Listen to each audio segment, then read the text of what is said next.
This concept right here is called the glow up principle. Now, this is one that's come to mind for me for a while, and I've been meaning to make a video about it, but I haven't done it quite yet, right? But what really sparked this video up for me was maybe a couple months ago, one of my old heads was asking me a question, and one of the OGs, he said, what if your soulmate is ugly, but they treat you like the best thing walking? They into all the shit you into. He was like, she in the anime, she in the BDSM, she in all that stuff, but she ugly. She hard on the eyes. And I was like, that wouldn't happen. But I'm going to tell you why it wouldn't happen, right? What we have to understand is survival mode submissiveness, and we have to understand the glow up principle. Now, what is the glow up principle, right? Something to understand when it comes to the sexual polarity quadrant is that the opposite energy of what you exude is within you. Everybody has all four aspects of the sexual polarity quadrant within them. Everyone has masculine, feminine, dominant, and submissive within inside of themselves. It's within them.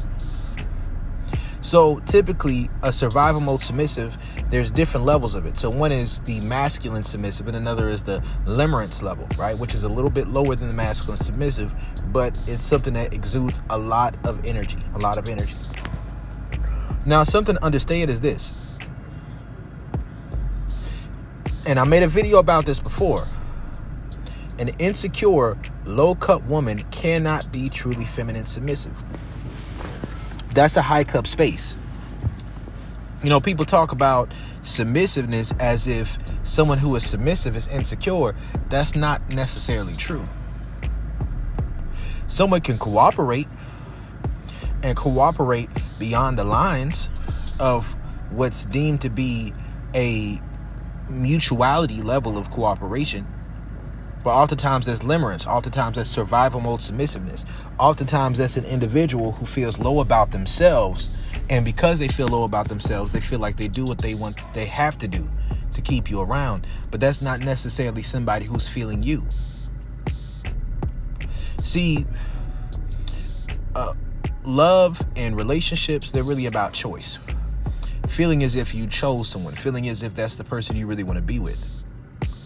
An individual who just doesn't feel as if they have other or better options, no one else is pursuing them, or no one else is receptive to their pursuits, that's typically going to be an individual who's going to take what they can get. But what you have to understand is this, that comes with certain levels of, at times, codependency. This comes with certain levels of childhood wounds and childhood traumas. And oftentimes what these childhood wounds and childhood traumas do is, let's say an individual is young. They're elementary school, middle school, high school. They feel overlooked by their peers, by the it girl or the it guy, right? And when you're in that state of mind, you meet someone who is masculine submissive to your masculine submissive. Typically, that's how it starts off with prematurely integrated relationships. But something to understand is this. With these type of relationships, they oftentimes can last a long time. And they don't always have to turn bad. But there are some things that need to take place in order for true integration to take place. These are two things that need to take place. One, you have to see yourself as intrinsically desirable for what strokes your ego. And you have to experience intrinsic desire and intrinsic reward for what is poured out of you, right? So feeling intrinsic desire and intrinsic reward, feeling intrinsically desirable for what strokes your ego, that's the masculine dominant aspect, right? So a woman whose non-sexual companionship is so valuable that a man who has options is willing to spend time and talk to her without any expectation of sex, without her putting sex on the table, and without him trying to use that as a method of gaining sexual access to her, that's a masculine dominant woman.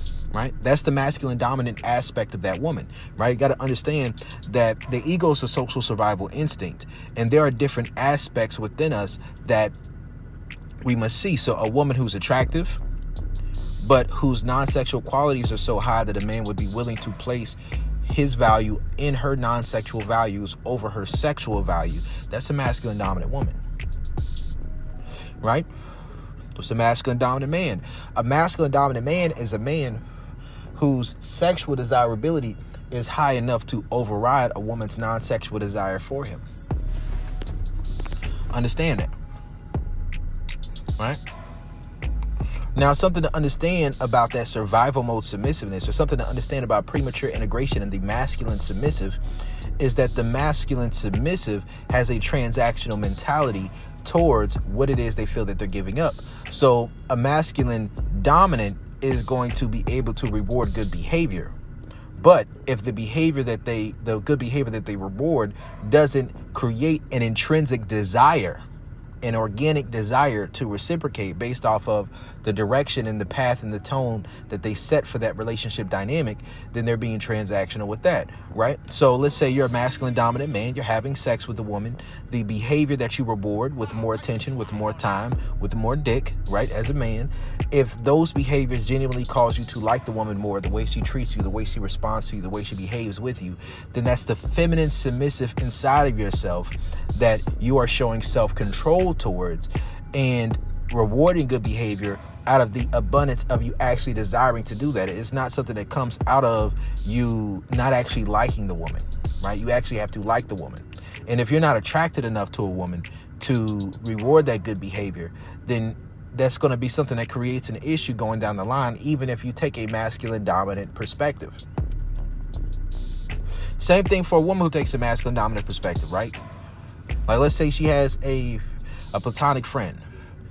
And this platonic friend, because platonic friendship for a woman is the inverse of fuck buddies for a man. All right, so let's say she's a masculine dominant woman and she's using these masculine dominant strategies to interact with the man. But if she's not sexually attracted to him and the way she interacts with him doesn't encourage her to be genuinely sexually attracted to that man, then when she rewards good behavior, that's going to come more so from a transactional place, the masculine submissive. Something to understand about that, something to understand about it, right? Very important concept to understand. See, when I was asked this question about what if your soulmate is ugly, one thing to understand is this: I don't fully believe in the concept of soulmates. I don't fully believe in it. I'm not saying it's impossible, because most things, look, all these billions of people out here, I think most things are possible that people talk about. I'm not going to sit here and shit on stuff, right? But something else to understand is this: if somebody is just doing things for you and doing things with you from a transactional place because they're low in confidence and self-esteem, then something else to understand is this: that once they feel as if they've gotten what they want from you, once they feel like they have a capacity to receive that from you, something that will occur is this: they still are going to desire to feel intrinsically desirable. So if you're not actually attracted to them on a certain level, they're going to feel that internally. And when they feel that internally, they're going to desire that. So all it takes is someone to pander to them, or for someone who can embody that childhood wound, right? So what does that look like? That looks like a guy who's with a woman. She's not all that attractive, right?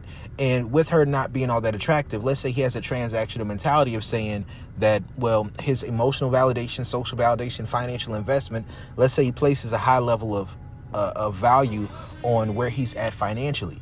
And because he deals with a woman based off of where he is financially, when he finds a woman who is in a position where she's willing to deal with him where he is financially, he feels like that's the level of woman he can get. But if he gains a large amount of money, then he's going to feel that he's entitled to a higher level of woman superficially, although he may be already dealing with the woman who's really his level. Something to understand about the masculine submissive. There's feminine dominant within the masculine submissive. And part of that feminine dominant within the masculine submissive is that you're going to have to pretend and put pressure on yourself and force yourself to try to treat a person as if they're intrinsically desirable in order to keep them around, because if they feel that it's a purely transactional situation, they're going to keep that, they're going to want to keep that a short-term scenario. And oftentimes people aren't going to want to pay a higher price for something that they've already gotten if they look at something from that transactional basis. So let's say that man, he gets to a place where now that he's dealing with that woman for a long enough period of time to where he's starting to come into his own some more. He's starting to he's having sex on a regular basis, or at least a semi-regular basis, so he doesn't have all that stress on him, all that pressure on him. He feels a little bit more secure. It's going to be a lot easier for him to interact with other women. And then from that perspective, he's going to attract women based off the fact that he's in a relationship. So as women who are more attractive start to give him attention, he's probably going to want to run off and try to soothe those childhood wounds through women who represent the women in his mind idealistically that rejected him in his younger years. And it's the same thing for a woman, right? A woman who's masculine submissive is going to be in the same position. She's going to desire the validation. See, she's going to get to a place where you have to understand there's a codependency within the masculine submissive, and the codependency within the masculine submissive desires validation. But what you have to understand about validation is that validation has different values. And when it's based off of your insecurity, that validation is going to have value based off typically novelty, typically based off of someone who can represent the childhood wound the best way possible. So for that woman, it may be a man who may ignore her. It may be a man who she's very attracted to, who's very intermittent with the level of attention that he gives her, that she's highly attracted to. And what this does is it triggers the childhood wound. And from the triggering of the childhood wound, if he gives her a little bit of attention, this a little bit of attention will soothe that childhood wound. For the man, it may be a woman giving him a little bit of sexual attention. And the thing to understand is this can oftentimes open the door for limerence. I think midlife crises, they oftentimes bring out the glow up principle. Another thing is this: when you value yourself on a superficial level and you don't have a certain level of self-esteem, then you're oftentimes going to feel like if a person accepts you where you are, then they don't truly deserve the best version of you. Understand that? So why do I say that? See, what you have to understand is that if a person has never been in a position to receive the validation from their peers and from the individuals who they find highly attractive or highly valuable, then it's going to be something lingering in the back of their mind that they're always going to want that opportunity to have that. And oftentimes the security that they have from a long-term relationship, the validation, the energy, the attention that they get is going to cause them to be a little bit more stable, a little bit less needy in the way that they interact with the situation. And it's going to cause them to be able to attract those other things a lot easier. Right? This is the thing to understand about the glow up principle. Something to understand about the glow up principle. And, and I keep these things in mind. It's like we've seen different things. Like I think a great example of the glow up principle is the movie Love Don't Cost a Thing. Right? With Nick Cannon and Christina Milian, right? So with Christina Milian, she represented that childhood wound, right? He was in a position where he didn't feel accepted. He didn't feel desired by his peers, by the women within his peer group who he was attracted to. So he was willing to invest financially to interact with her within a relationship. And then through interacting with her within that fake relationship, he started to have, he got close to her using the emotional validation. He was able to secure the situation using the financial investment. And then he started to use that situation to gain the social validation and the confidence, right? Using that situation to gain the confidence so that he could start attracting more and more women. Now, like I said, a person is going to want to feel intrinsically attractive and intrinsically desirable. All right, that's how a person is going to want to feel. So although she did have sex with him, Christine Milian, she had sex with him based off of the fact that she got close to him emotionally. Now, the thing to understand about a man is you want to feel desirable on a purely sexual level, right? It's not enough for a woman to be willing to have sex with you because of your emotional investment. Likewise, it's not enough for a woman to feel that a man is willing to be with her or to deal with her just on a foundation of how she carries herself. Like, this is something to understand, and there's a certain level of immaturity that comes with this, but it's true, right? It's true. See, in this particular movie, Love Don't Cost a Thing, once he came to a place of improving his confidence, he was then in a position where, he went to start showing out. That's the glow up principle. That's a great example. Something else to understand about the glow up principle is if a person is in a position where they don't feel that attractive on a superficial level, then they don't really trust the desire that their partner has towards them. They don't trust the attraction that their partner has towards them. See, if you accept a person in a place in their life where they don't accept themselves, logically, they will appreciate that. But what that also does is it puts pressure on them, right? They appreciate it, being accepted in a place where they don't accept themselves. But they're going to place a higher value on the validation that they would receive from an individual who wouldn't be willing to be with them in a place that they are. Right? And this is where the concept of settling comes in, right? See, I don't think settling is really a real thing. It's a mindset. If you to me, I'm a person who has a mentality of if you're with somebody, then you want to be in a position where you can grow with them, right? Where to be integrated, especially from polarity, you want to be with somebody who encourages you to be the best of yourself. But the thing to understand is that when it comes to the masculine submissive is not going to be receptive to the masculine dominance. The masculine submissive is going to be attracted to the feminine dominant because the feminine dominant is internally what's inside of them. So being told that they should improve this, they should improve that, it feels like too much pressure because they're already pouring out energy to do certain things in a way where it feels like it takes too much out of them in order to actually improve their situation, because they don't really feel as if the person that they're with deserves the best version of themselves. Right? But they'll be willing to improve themselves for somebody who they feel they don't already have access to. That's the thing to understand about the masculine submissive. Like I said, an insecure woman cannot be truly submissive. It doesn't work like that. Now, something else to understand about the masculine submissive is that when it comes to the masculine submissive, they are going to be a lot more patient and a lot more willing to be consistent in spite of weakness, in spite of feminine energy.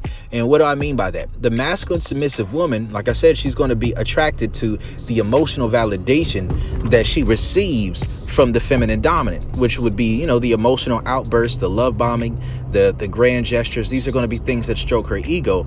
But because it's a long-term relationship, it's not going to hold the same weight as somebody new. And that's just how it works. And what you also have to understand about it is that a woman at her core oftentimes is going to have a certain level of femininity that's going to be natural to her. She's going to have a certain level of femininity that when she gets to a place where she desires to step into her femininity, oftentimes that's going to come at the cost of betraying whoever it is that's in her life already. When she receives just enough confidence to improve herself and to improve her situation, then that's oftentimes what's going to happen when it comes to the masculine submissive woman. Right? Very important concept to understand. Very important concept to understand. See, the glow up principle works in a variety of ways, And I brought up the money aspect, and it is really based off of what it is that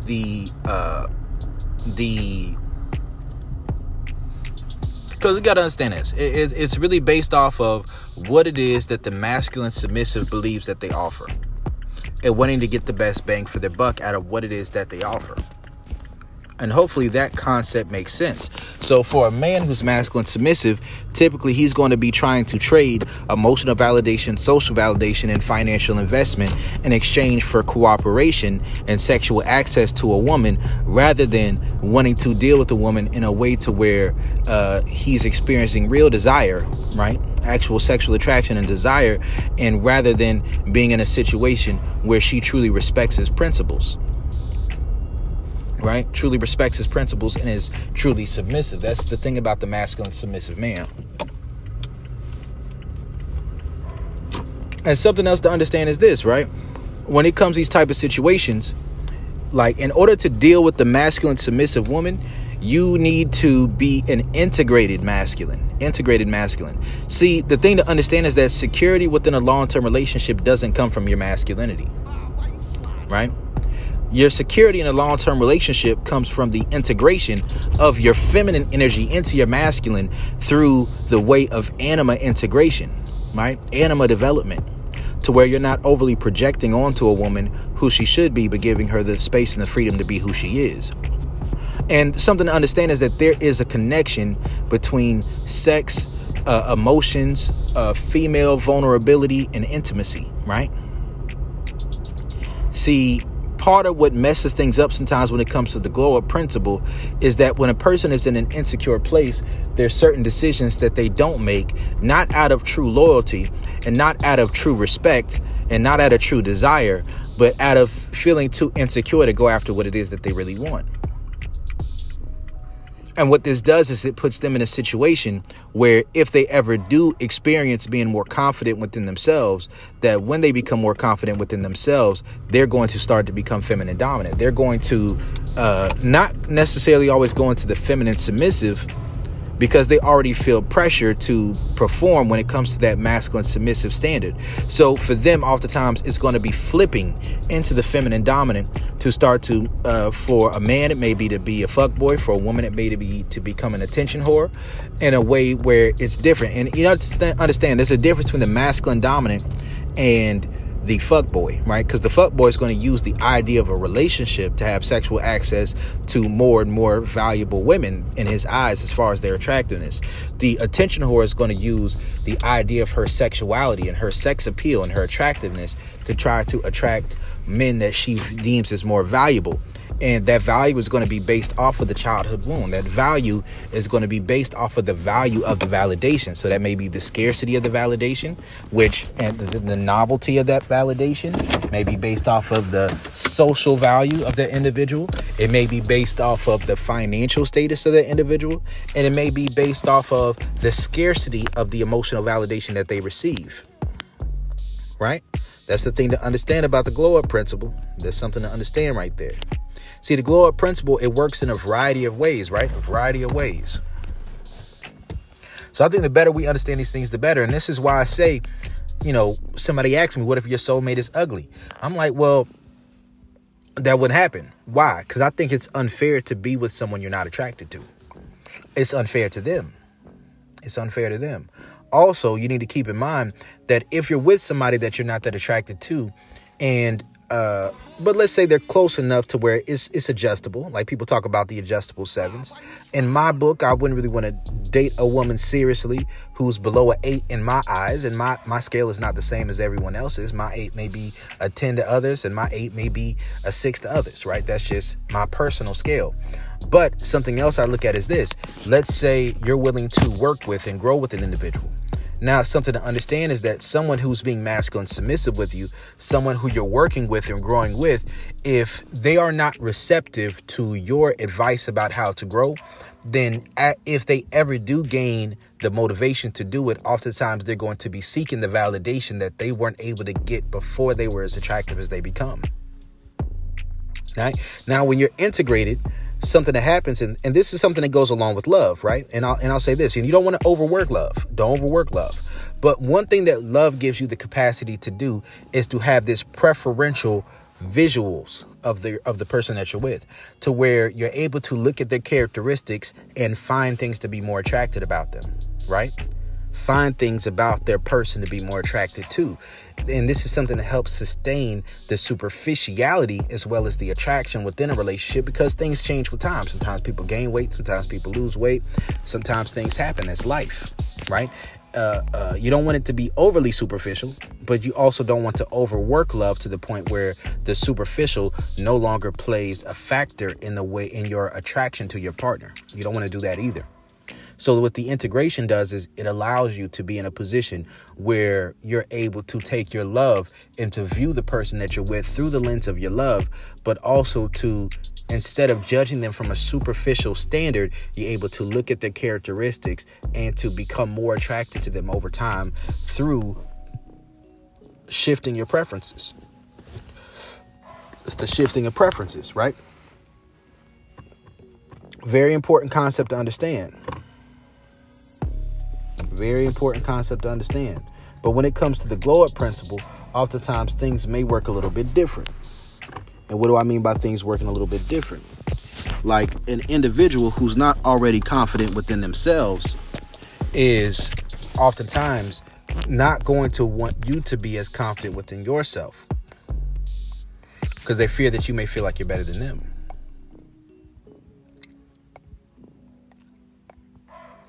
So they will want you to lower yourself to make them feel more comfortable. But that doesn't change the fact that they want a higher value partner. Right? On a superficial level. Now, understand that this value is very subjective. And also, it's not the true value that a partnership or a relationship is really based on. Your money is not what makes you valuable for a relationship. Your social status is what makes you valuable for a relationship. To a certain extent, even your physical attractiveness isn't always what makes you valuable for a relationship. Oftentimes, it's the connection, it's the compatibility. But the thing to understand about the glow up principle is that when you're in that masculine submissive state of mind, curiosity is greater than realized chemistry. Right? To be integrated, realized chemistry has to be greater than curiosity. So an individual may be loyal to you for a period of time, not out of the fact that they genuinely feel like you're it for them, but more so from a foundation of being afraid of threatening the consistency of that relationship. And for a person with a high level of character, they will try to not damage that. But a person who has a lower level of character, or the feminine dominance gets too high, the curiosity gets too high, then they'll be willing to risk that, or they may lie about it, or they may do certain things to try to, have their cake and eat it too. And the thing about it is this right here. If you let that person know who's in that masculine submissive position that you want better of them, and you want them to grow, or you want them to elevate themselves, so that they can be more attractive to you, they will take that as criticism. They will, like I said, the masculine submissive woman can't be truly submissive. She will take it as criticism. She'll take it as you're not really attracted to her. You're not really into her. You're not really feeling her like that. And she will become stagnant, because masculine submissiveness is predicated on stagnancy. It's wanting to keep things copacetic. But if the value of the validation of an individual is high enough, they'll come up with ideas in their own mind about how to pursue that validation by working on themselves. And oftentimes they'll work on themselves in the same ways that you wanted them to work on themselves before. So this is the thing about premature integration, right? And this is why I say you have to be an integrated masculine to deal with the masculine submissive woman.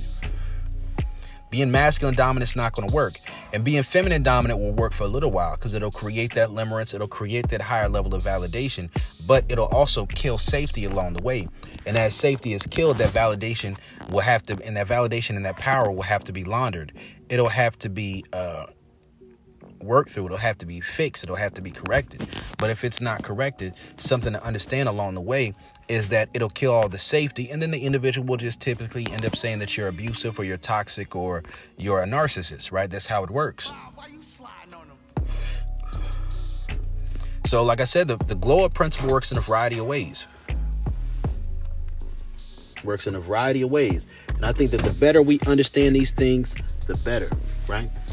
When it comes to the sexual polarity quadrant. Like, I think we've seen different things. Like, we'll see women, and also something to understand this as well. In order to go through the glow up principle, it doesn't always have to be that the person's actually elevating to a greater level in life, or elevating to a higher level of attractiveness, right? Sometimes it can simply be that if you were playing the feminine dominant role, that they get to a place where they're tired of that. They get to a place where they're tired of feeling criticized, talked down to, because you want them to grow, because that's how they're going to interpret it. And if they feel that way for long enough, then eventually they're going to want better for themselves. They're going to want to feel desire. They want to feel cared for. And this opens the door for them being receptive to pandering, or being receptive to limerence with someone else, to get out of a position where they don't feel safe. And that's a real thing to understand about the glow up principle, right? That's a real thing to understand. So what else do I want to say about the glow up principle? Sometimes we see it with women who go through midlife crises, right? Like, let's say a woman is with a man for a long time. She expects this man, like I said, premature integration. She expects the man to value her for where she is and how she looks and how she's shaped and what she's doing, regardless of the actual competence of how she's carrying herself. But something else to understand is this, that let's say she ever does gain the motivation to get into better shape. Let's say she does actually gain the motivation to do certain things. When she does those things, she's going to desire the validation she wasn't able to get during that time.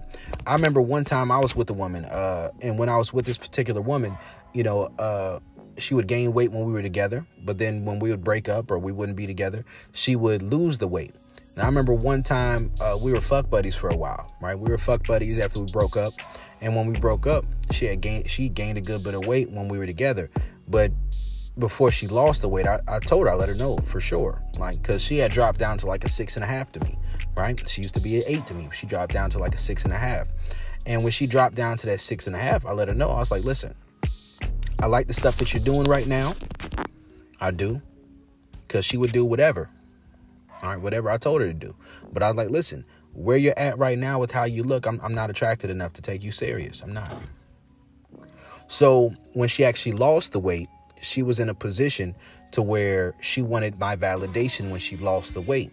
But something to understand about the masculine submissive sometimes, or how these things can work, is that if you give a person acceptance fully at the place that they're at when they don't accept themselves, that when they get to a better place, they feel that they've already gotten your full acceptance. So when they get to a better place in life, now they want the acceptance of people they didn't get.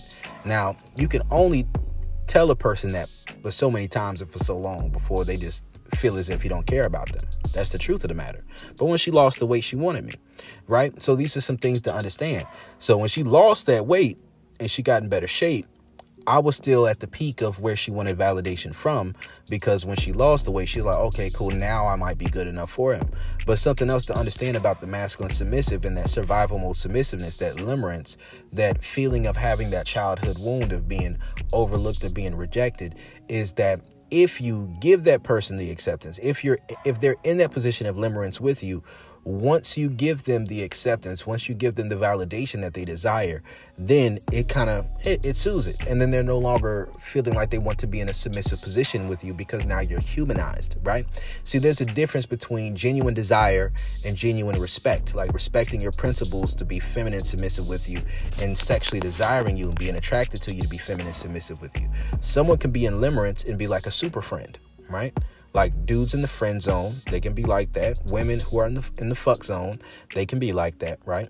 But once they receive the validation of feeling fully accepted by an individual, then the desire for that validation goes away because they received it. A feminine submissive is willing to work for that validation, but also they want to stay in that position for the integration. And they respect those principles, and they're willing to use that validation as the good D and guidance principle that helps them grow and move forward in life and move forward in the relationship. Something else to understand is that there's a difference between insecurity and incompetence, right? Or a difference between incompatibility and incompetence, right? See, there's a certain space for insecurity, right? And this is something some people may not agree with. To the extent that you have intrinsic motivation to better yourself and to continue to work on yourself, and to the extent that you have those things, is to the extent that you need to have unshakable self-esteem. But if you're in a position where you easily become complacent, or you don't continue to work on yourself, then being able to attach your desire for validation to an individual or to a system that gives you a capacity for growth is something that will help you grow better, quicker, and easier, right? Because you get to attach the feeling of reward to actual growth. But the thing to understand is this: when you're attaching that to just the validation of an individual who doesn't like you, or someone who isn't actually giving you knowledge or instructions, it can put you in a space where you're chasing the validation of an individual, because that survival mode submissiveness oftentimes turns into feminine dominance if you don't feel like you're getting what you want enough, or if there's negative feedback loops. But if those feedback loops are too consistent, then it takes the value of the validation away because you feel like there's nothing to chase. See, oftentimes you have to understand that people will use limerence and love addiction or sometimes sex addiction as a replacement for other issues that they're experiencing in life, different addictions that they have. And by doing this, it gives them a capacity to work on things, to grow in different ways that they're unable to do in a more healthy and stable relationship because they're not healthy within themselves. Right? So you got to understand the glow up principle. Got to understand it. You know, if you're going to deal with somebody, you want to deal with somebody who has a certain level of self-esteem and confidence.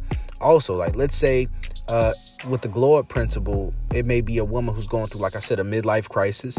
And through that midlife crisis, she might start dressing more provocatively. She might start wanting attention from more men than she used to. She may start wanting to date around, wanting to sleep around, wanting to do things that she felt like she missed out on because it wasn't from a real place of confidence about why she made the decisions that she made. See, this is the thing about premature integration, right? Premature integration is when you skip the steps and you skip the levels of that anima or animus integration. You skip shadow integration, and then you go straight into dealing with an individual, trying to do what you think is the right thing, not from a position of being secure enough to do those right things, but from an insecure position of thinking that if you do the right quote unquote actions, right, that you're going to be loved for it. So that might be like I said, you have to be an integrated masculine to deal with the masculine submissive woman. Meaning that if you're going to not make sex a priority, that doesn't need to come from a place of past theory, right? And what is past theory? Past theory is when you give a woman a pass for being sexually available to you or doing things you want her to do because you think she doesn't have the capacity, because you think she's not doing it for someone else, or because you think she's not that type of way or she doesn't have experience with it. So if you're a guy who says you want to have sex with a woman relatively quickly, then that's your standard and you don't deal with a woman unless she's sexually available to you.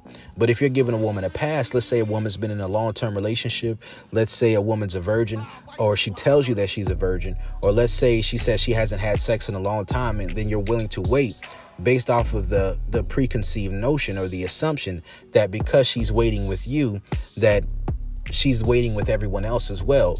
And dealing with somebody off of this idealistic type of perspective is something where, one, with a new person, you can't trust them to be that honest with you. And two, when you move out the realm of reality and how you're interacting with an individual, you put yourself in a position where they can take advantage of that. Also, if a person is making that decision from a place of insecurity, what you also have to understand is that within that insecurity, it may be a situation in which that individual, once they're dealing with you long enough, they gain this security, they gain the confidence through interacting with you and the validation that you give them, to now where they may not even do the things you want them to do with you, but now they have more confidence to do those things with other people and to pursue situations that may not even serve them, or to pursue situations that may not even be things that are sustainable, right? Or to pursue situations where they feel like they weren't qualified for before because you gave them that validation, you gave them that qualification. Very important concept to understand. And this is how a lot of these situations can work when we're talking about the glow up principle, right? The glow up principle. So many people do not quite understand this. Guys, you got to understand, you can't just deal with women who are insecure like that, because when you do, dealing with them may give them the confidence to go do the things that you don't want them to do. See, the thing to understand is this. There's different types of trust, right? When you first meet an individual, you want as much of the trust that you give them to be based strictly on what they do in your presence versus what they do when you're not around. But the thing to understand about the pass is that once you give a person a pass, now there's subconsciously this covert contract that they're not going to act on those desires elsewhere. And when you have this covert contract that they're not going to act on those desires elsewhere, if this is something that's within them, because recognize that there's feminine dominance within the masculine submissive, that once they desire those things, it's going to feel as if it's thwarting and it's subverting the investment that you made, of the patience that you made. And that's why I say you have to be the integrated masculine to deal with the masculine submissive woman. Because let's say you wait 3 months. Listen, I'm just throwing some shit out there. Let's say you wait 3 months to have sex with a woman. But during that time, you pour enough into her cup to where now she wants to interact with the man who's she's more sexually attracted to, right? Or maybe she is attracted to you, but she has a gentleman gigolo complex, right? Let's say it's a situation where you just meet a woman, you have sex with her on day one, you're judging your interactions with her based off of what you see on a daily basis rather than placing value on things that you don't see with your own eyes. And you create this level of safety, this level of communication, this level of intimacy based off of already having a high return on investment. So what do I mean by that? There's this connection between the male ego, sexual performance, and shout out to KZaggin20, right? KZaggin20 says this all the time. Most male insecurities revolve around sex, either directly or indirectly. So I'm gonna break this concept down for you. When it comes to intimacy, the closest man to a woman is the man who knows the most of what she truly thinks, desires, feels, prefers, and accepts her within that. Now, in best case scenario, she's going to want to have this type of relationship with the man who actually has long-term prospects with her and who cares about her. But if what she truly thinks, feels, desires, and prefers is something that is contrary to the investment that a man's already made in her, then it's going to cause most men to feel insecure and to not give her the space and the freedom to express how she truly feels. So either she's going to lie about it or she's going to be honest about it.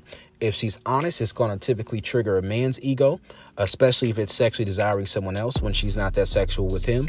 Or it's going to create a break in the safety. It's going to create a break in the communication because it creates duplicity, and overstimulation leads to duplicity, right? Because she no longer feels safe to express herself and to be free to be herself. So the connection between these things is we have to understand the ROI, the return on investment. So when a man is with a woman, let's say they're in a monogamous relationship, if this man dealt with her relatively quickly on a sexual level and things were going well, he's already integrated. Like, let's say they had a full disclosure conversations about her past, about his past, everything's out on the table, and they've determined and realized chemistry that they're sexually compatible, right?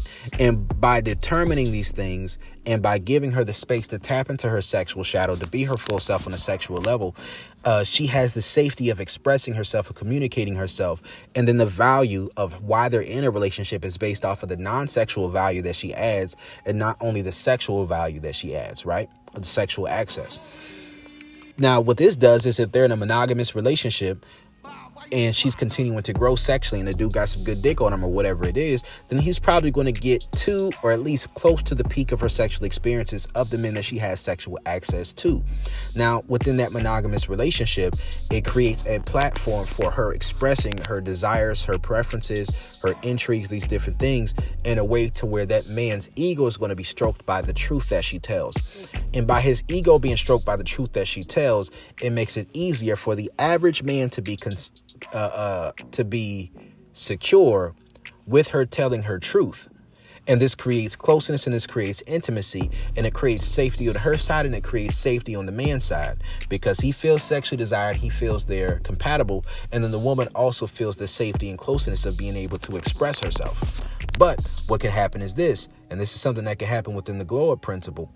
You have to understand that when a woman's in the masculine submissive, oftentimes a dominant man will actually be something that causes her to feel pressure, right? A dominant man may be something that causes her to feel as if he likes sex or wants sex too much. And what this can cause is this position where it feels like pressure and it kills her desire. And this can oftentimes lead to let that hurt go pussy in the non-stick principle, where the novelty factor and limerence of someone new and this excitement of something new may take her to a place where she experiences through this novelty, through this limerence, a higher level of sexual attraction and desire, even if it wouldn't be consistent over the long term. She may experience a high level of pleasure even higher than what her man's giving her, even if he's good at sex, even if it's only for a few weeks when she first starts having sex with somebody, due to let that hurt go pussy, and due to that non-stick principle. And within this, it may change the way she speaks to be something that negatively hits the ego of the man she's interacting with, leading to feelings of insecurity. She may start to carry herself in a way that is unbecoming of the investment that that man made in her. And it's something that can lead to a negative space and a toxic space within the relationship dynamic. There's something to understand about the glow up principle. So when it comes to this is the connection between it. And why am I saying this? Why am I saying this when it comes to the glow up principle? So when a woman no longer feels that safety to express what she truly thinks, desires, wants, and prefers, and to feel accepted within that, then she's going to typically go through that gentleman gigolo complex. The gentleman is going to be a man, typically not the integrated masculine, but a man who's trading emotional validation, social validation, and financial investment in exchange for sexual access and cooperation. Now, when she experiences when he pours into her cup enough, it may give her a capacity to be feminine, submissive, but because she doesn't view him necessarily as dominant, or because of the glow up principle and not being truly integrated into the situation, she may want to pour that out to someone else. And a new man, that novelty factor, it can give her a space of freedom where she may not feel sexual pressure. It gives her a space of freedom where she doesn't feel judged. Now, this is where alpha pandering can come in. This is where different things can be a factor, because within these type of dynamics, because the man's not invested and there's a very high return on investment sexually versus non-sexually, then he's able to judge her based off of what he's receiving out of the situation in a real-time manner, rather than judging the situation off of thinking about the long term, because he may have no long-term intentions for her. And that's going to be more so a pseudo form of respect. That limerence creates a pseudo form of respect to where she can be more submissive in the moment, but she may be just as bad, if not worse, for him in the long run. And he may be just as bad, if not worse, for her in the long run than the man she's already with. And this is where, like, the gigolo comes in. What the gigolo represents is oftentimes the guy who may be more so feminine dominant, or a guy who's offering this pressure-free opportunity to tap into her sexual shadow with no pressure of the long-term expectations that come along with the relationship. And that gives her a sense of freedom to express herself and to be herself and to not feel pressure.